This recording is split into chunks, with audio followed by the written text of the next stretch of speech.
Let's check our phones on silent, everybody. Yeah. Oh yeah, fair, do that on mine as well. Feel like I'm on the plane now.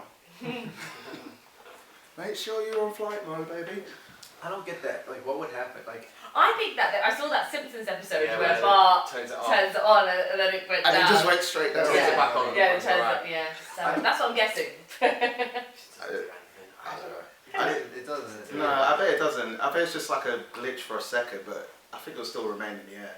Yeah, sure. It can't be that detrimental. Maybe Nah. just maybe for everyone. I've kept it on. You don't have service, but like, Yeah. why turn? It's just like. Have you mostly done flight mode on the planes?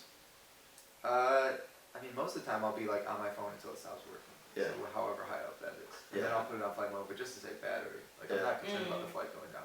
My phone can take down a flight. If my phone can take down an airplane, then we have much bigger problems. That is like. I mean, I need more tips because I've only been on a few flights in my life, and they made it detrimental to make sure like. Oh, always put it on flight mode before you leave out in the air and all that sort of stuff. My theory is like if it was that serious, they would just take your phone and do it. Yeah, what if like you fall proper asleep before your security flight? measures. Yeah, like there's so many ways that your phone could not go in airplane mode. Oh, okay.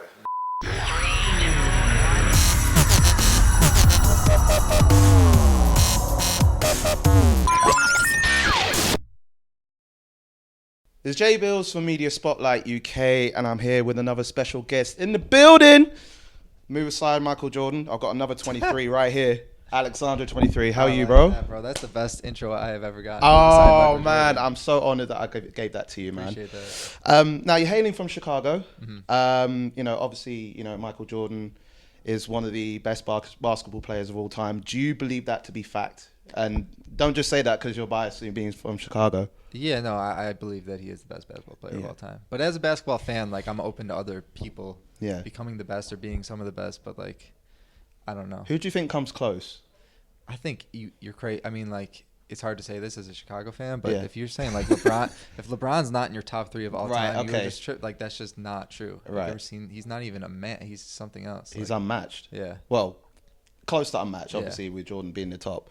You know, you got a song out that, you know, you said about the Air Force Ones, but are you a Jordan fan? Do you like wearing Jordans? Oh, yeah, 100%. What's your favorite Jordan of all time? That's a hard question. I mean, I love the 11s, obviously. Space Jams? I actually never had the Space Jams growing up, but I used to like hoop in the Concords. Okay. That was kind of like. Were you playing in the 11s on the Concords? Yeah. So was that most of your collection being like of the 11s, or did you have like various other No. Jordans? I personally, I love the 13s. I'm not a lot of like Jordan fans are big like 3 or 4 fans. Not really my thing. Really? I would have thought it would be the ones, because a lot of people say the I have ones. a couple pair of the ones. I love the ones, like classic. But it's funny because like Jordan didn't like the ones when they come out. I'm pretty sure, because I was watching a Tinker Hatfield documentary, and there's a lot of stuff in there that I just like didn't know that he wasn't involved until the 3s, I believe. But I also love the 2s. I have like the 2s are okay. I like the 2s. I don't know. They crease easily, but no. Especially with their Air Force Ones, like they're my most favorite silhouette, but they crease so easily, especially on my left foot. But especially on the left foot, what are you doing different? I don't know. I guess I have 2 left feet. Probably that. But the thing about the Air Force Ones is the more like beat up they are, I mean, in my opinion, the cooler they are. Okay. Like there's like a little period in the middle where it's like not cool. They're a little too scuffed to be clean and not scuffed enough to be because then like, everyone's putting pressure on themselves to make sure they're always clean and precise. But then once they all the time. like break past that and break the seal, it's like the dirtier the better for me. Okay. That's why you got the song out. Yeah. Exactly. There you go. So from Chicago, like you got a lot of known artists like say Kanye West, Earth, Wind & Fire, Common, Smashing Pumpkins, Jennifer Hudson. There's so many. Growing up, were there artists that you were inspired by from Chicago, or even if they weren't from Chicago, who were your biggest influences growing up? Totally.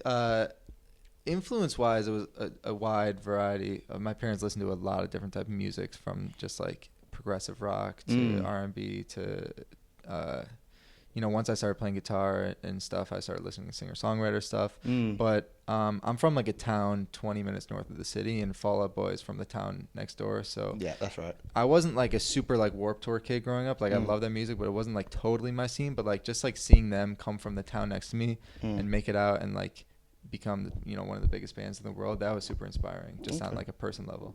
So what would be the biggest differences? Because you moved to LA. How long you been in LA for? A couple of years? So I've been in LA for a year and a half, but I lived in Philly for a year for school, and then I moved to New York for a couple of years. Oh, so you've been everywhere. Yeah, I've lived. Oh well, you lived A lot of lives. a lot of lives in a lot of different areas. What would you say are the major cultural differences between Chicago and LA? Because obviously that's where you hail from, Chicago. LA, you're getting to be new about the area. What would you say are the biggest differences? I think the biggest like crazy thing about moving to LA that they don't tell you is that it's not really like a city. Is it not? It's like a suburban wasteland. It's so spread out. It's the least accessible place ever. Because everyone glamorizes it as like this big, luscious place. You know what I mean? It's great, almost but like Hollywood. It's cool. Like I miss New York in a lot of ways because you can just. We were talking about this earlier, but you can just like go out in New York. Like on a weekend, you could just leave your house and just see where it takes you. Like LA, you can't really do that. You have to have like a destination, and if that sucks, like you kind of just give up, go home. I don't know. No, I hear that. So you signed. So you were signed to a label without having any music out that I've read, and you were working with a band prior to being signed. Now that you're under a label as well, like with your debut EP release, "I'm Sorry I Love You," what made you decide that that being signed was the way forward for you? Yeah, I mean, I definitely wasn't sure about going kind of like the label route until I met the right people. And like my philosophy is like, don't sign to a label, sign to a team. And like I just found some like-minded people that like saw the vision that I saw, and I was like, why not try and like amplify this from the start. I mean, and it's funny being in London because a big reason that I wanted to go with the label is just for like the international outreach and like those opportunities that you wouldn't get if you were just an independent artist in LA. It's far less likely. Because do you reckon it'd be more of a struggle, like as an independent artist, as opposed to the label backing in, being able to travel, do different things? Do you think that happens like that? Just in like person to person mode too, just like meeting people from London who could actually help you and might care about what you're trying to say. It's just been super helpful having that like global outreach from the jump. And this is your first time in London? Yeah, first time ever. So how long have you been here for now? About 2 hours. Wow. Yeah. So literally you just stepped down and you're doing an interview straight away. The last time I was outside before coming here was outside in LA at about 3 p.m. So wow. And how long are you here for? About 10 days, 11 days. Okay, so you'll have a bit of time to we were discussing off camera like the sort of places that you should go, like Shoreditch being a trendy place. Like we were talking about, like you're not really a person for like the the Palace or anything like that. You kind of want more like sort of your trendy hotspots kind of vibes. I just want to go to places where like if I lived here for a year, that's where I'd be like hanging out. That's where I'd be shopping. That's where I'd be going to get a drink. Okay, so definitely like Shoreditch is a hotspot for that. Also Brixton, South London. Like a big metropolitan place. Like it used to have its like sort of backlash back in the day as a city, but it's become metropolitan, so you'll fit into there very nicely.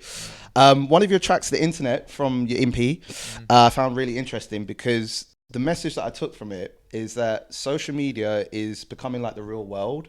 Like we look into it so deeply that the real world is almost like alien to us. Totally. Was that the message you were trying to convey when you made the track? Yeah, definitely. And it's funny you say that because I've been thinking about that a lot lately. How like people are always saying, well, it's not real world. It's not the real world. It is. Like at this point, like it's your resume. Like it's a lot of people's first like glimpse into you and your life. So, I think there's a way to treat that in a healthy way and to be more honest and authentic in what you're posting and what you're sharing and who you're presenting yourself to be.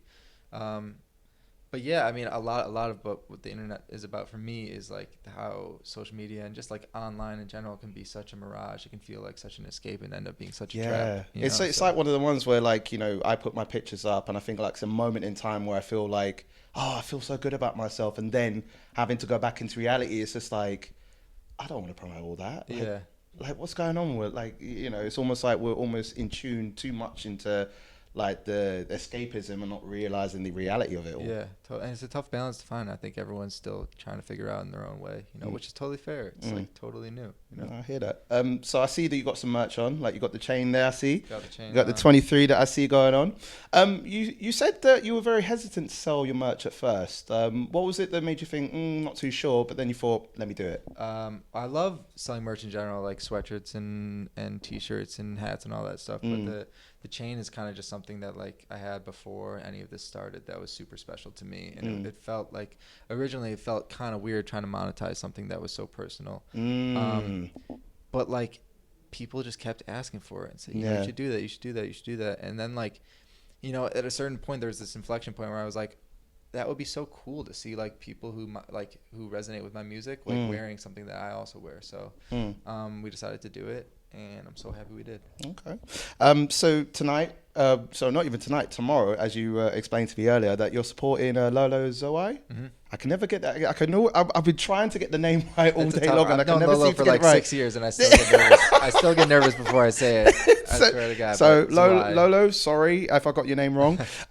But how excited are you to perform tonight? Being it the first time in London, like, you know, how do you feel about the experience leading up to this? I'm so excited. It's always been a dream of mine to like, I didn't travel like that much growing up, and I didn't, you know, study abroad in school because I didn't really do school enough to do that. Yeah, But, I kind of heard like you were kind of dropping out. I in dropped out parts. after a year. Yeah. So I never got that far where you get to do all the like cool study abroad stuff. So I was always just hoping like, you know, if music doesn't take me to Europe, like I don't know how I'm gonna get there. And so it's so cool to be here for something that I care about so much. Yeah. And then for the first show here to be with someone who I met in New York, you know, 5 years ago, and I'm really good friends with Lolo's manager too. So it's really cool to be able to have that experience as well. Okay, and going forward, obviously being your first time in London, and I can kind of see already that you're fitting in. I believe that by the time you Appreciate leave that. out, I tried to this get is my, going to be my your second European home. haircut. No, keep right? that. No, keep it, Yeah. because that'll be your new unique feature, and everyone will love you over here. Like from Love the it. vibes I'm already seeing. So, 2020 going forward, like what are your plans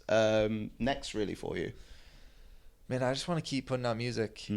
And I feel like we're in a time where like a lot of people are getting super precious about their art and their music, and I don't want to do that. No. I want to make stuff that feels good to me, and then I want to put it out and That it's you not know, forced. Yeah, and Yeah. give it a chance to mean something to someone else, and Yeah. that's why I started doing this, and that's what keeps me going. And then along with that, I want to go and play those songs everywhere in the world.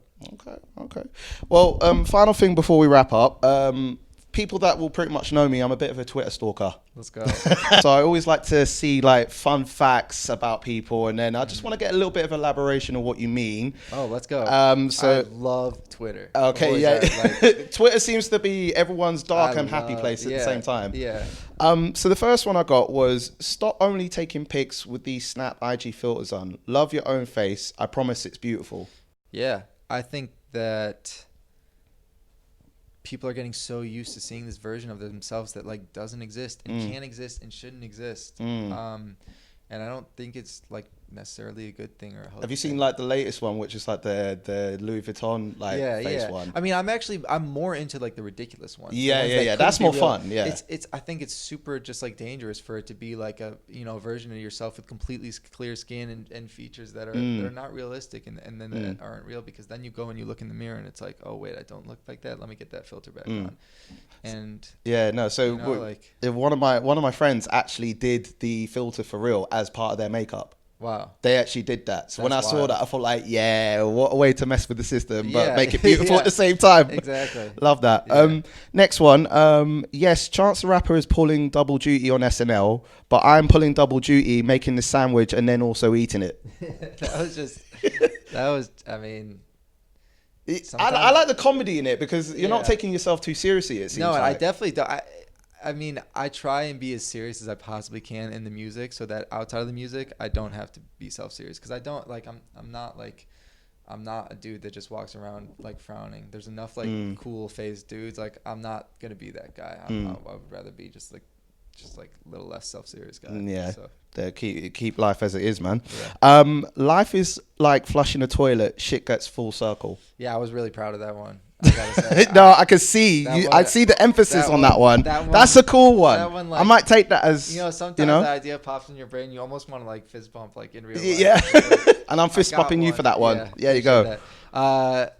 Yeah, I mean it was just a combination of a funny thought and a pun. And it Were just you in all- the toilet when you thought of that? I was not. Okay. I should have said I was. Yeah, because I that would have was, made it more yeah. meaningful. Yeah. No, I'm obsessed with wordplay. Okay, I can see that. Obviously. Yeah, I can as see, and writing it songs shows in and your stuff. music, and also shows what you're Yeah. seeing in the tweets Yeah. as well. So yeah, any way I could try and make some, you know, comedy insightful, I'm there and I'm gonna try. Okay. Just a few more. So there are two types of people that wear sunglasses indoors: the coolest people ever and the least cool people ever. Yeah. I mean, ironically, they're not on my Yeah, eyes. they're not on your eyes, though. They're That's not on my different. eyes. That's So different. Well, I just think like in my life experience, my qualitative life experience out in this big vast world, it's either like Lil Wayne wearing sunglasses. Oh, really? inside, Okay. And it's like, yeah, you're the coolest person ever. Of course, you can wear sunglasses inside. Or it's just like some guy that's just. have you ever guy. come across any of your friends that have done that and thought, what the fuck are you doing? I mean, I'll just say it to him. I'll say, "What do you do? You know, Yeah. take those off. I'm not. Yeah. I'm not gonna walk around with you. Yeah. Wear those You're right thinking, now." I don't know this guy. Yeah, Seriously. exactly. Two more. If anyone saw my drafts folder, they send me away. Oh yeah, that's true. Yeah. Is there That's like true. stuff that you've written and you're thinking, maybe I'm not going to Yeah, put but that as a tweet? Usually, there's a reason why it stays in the draft. Right. folder. Like, How many have you got? It must be a lot then. It's a good amount. It's a good amount. For sure. But So- sometimes they escape, I will say. Do they get released eventually? Yeah, sometimes they escape, but Yeah. there's a lot of them that will never escape. But you that I do should you probably think just about delete. that before you actually think, okay, maybe I might do that. Yeah, well, I try and check myself. I'll usually try and, like, no matter what it is, like, put in the drafts folder at least for, like, a couple hours just so I can, like, simmer down and come back to it and be like, do I really want to put this in the world? And it's either, like, yes, or it's often, like, no. No, Okay. I definitely don't. Okay. Last one. Opens Instagram, closes Instagram, opens Instagram. But I find that to be so true because I do that all the time. I open it, All the I time. close it, I go to another app, then I go back to Instagram just to see what else is And I going on, can't- and then I do it all the can't time. believe that I'm doing it too. Every time I open the shit, there's nothing for me to see because there's obviously nothing for me to see. So I close it, and then like 2 seconds later, I'll find my thumb just like mindlessly navigating back to Instagram, and I'm just like, how I did don't this know how it's happen? We just went over this. Yeah, I think we're caught up in the Matrix. Yeah, I think for real. something like that. I think there might have to be a way to kind of control that, I Yeah. guess, in a sense, but Yeah. it'll take a while, I Do guess. my best. But Alexandra, it's been an absolute pleasure. Thank you. Really Thank you for that. appreciate it. Appreciate it. If you could tell our audience where they can catch you on all the socials, tell them right here, my man. Yes, at Alexander23 LOL everywhere. Let me know what you think of the music or my tweets or anything else. His music's banging. Seriously. that. So make Appreciate sure you that. go check that out. This is Jay Billz from Media Spotlight UK. Like I said, Jordan, step aside. It's all about Alexander, and we're out. Peace. Peace.